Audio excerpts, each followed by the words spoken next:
Hi, my name is Julene Allen, founder of Women for Action, a 501c3 organization which aims to tell stories about the under-recognized contributions of women innovators. You're listening to Straight Talk, No Chaser. How did the desire to launch the organization Traffic Free come about?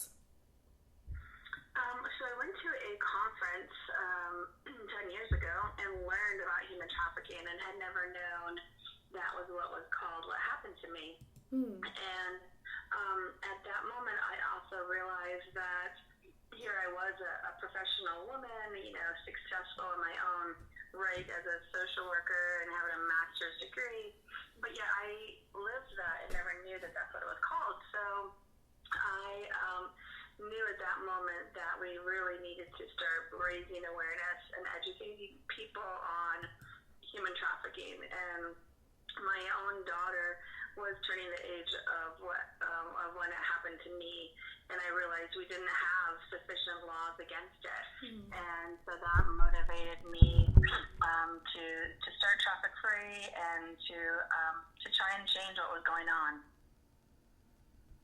What sort of long-term projection do you have for this program? Well, if you would have told me 10 years ago that I'd still be doing this, I would have thought you were crazy. I naively thought that we could eradicate human trafficking within a few years, and unfortunately that hasn't been the case. This January will be our 7th Super Bowl soap outreach that we've done. And I mean, each year the volunteers, the sheer number of volunteers coming out increases, which is fantastic because it's showing us that people really care about this and people really want to do something about it. The number of hotels that are accepting the soap with the hotline number have been increasing. But unfortunately, there's just as many missing kids as there were 7 years ago. And trafficking, I believe, is increasing. So projected, in the future, I would like to see hotels coming up with their own initiatives of what they can do within their own, hotel property. So what sort of outreach are you doing in the state of Ohio? Still, we are doing our soap outreaches during events, awareness events.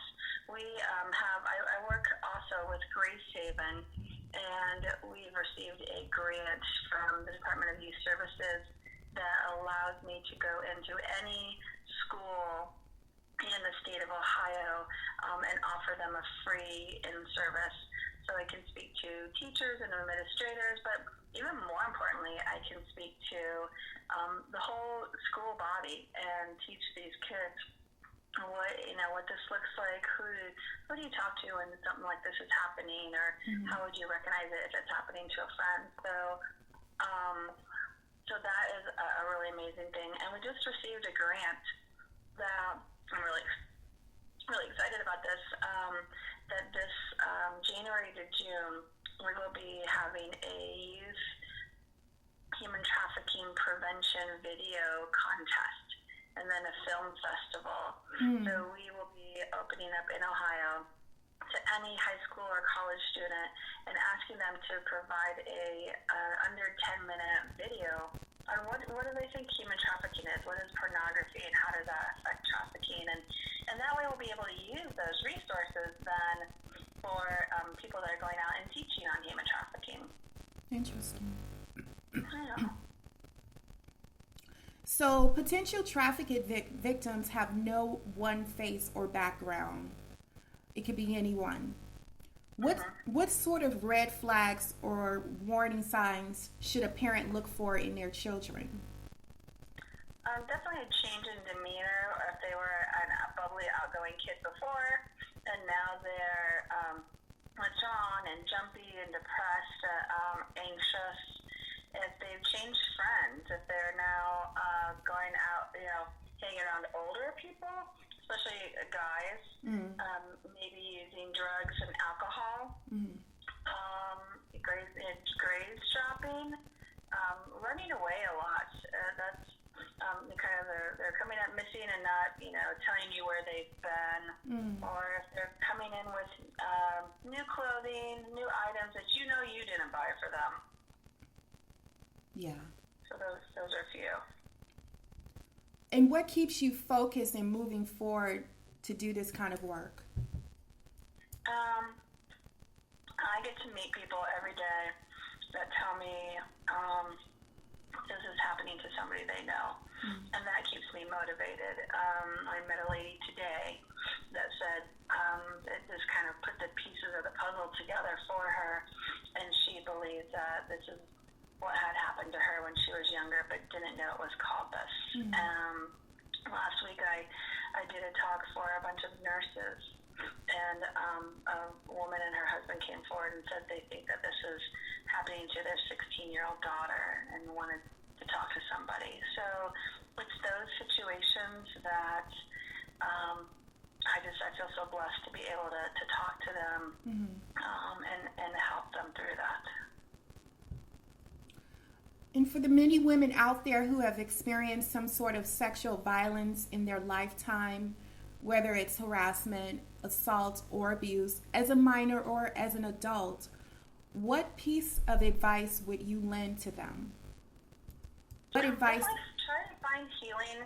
I think for a long time I just survived thinking that, I was going to school and I was just functioning, and so that meant I was surviving.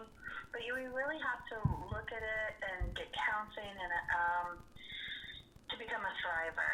So it's really important to do more than just, we don't want to bury that away, what happened to us. And that's hard to look at it and examine it and think about it. But that really will help in the long run for people that have been sexually abused or raped, telling somebody about it.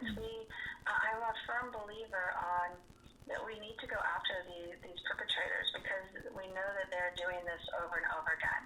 And as hard as that is to prosecute or, to try and seek out law enforcement to tell somebody, it really is for the best, because we need to put these guys away for this. Yeah.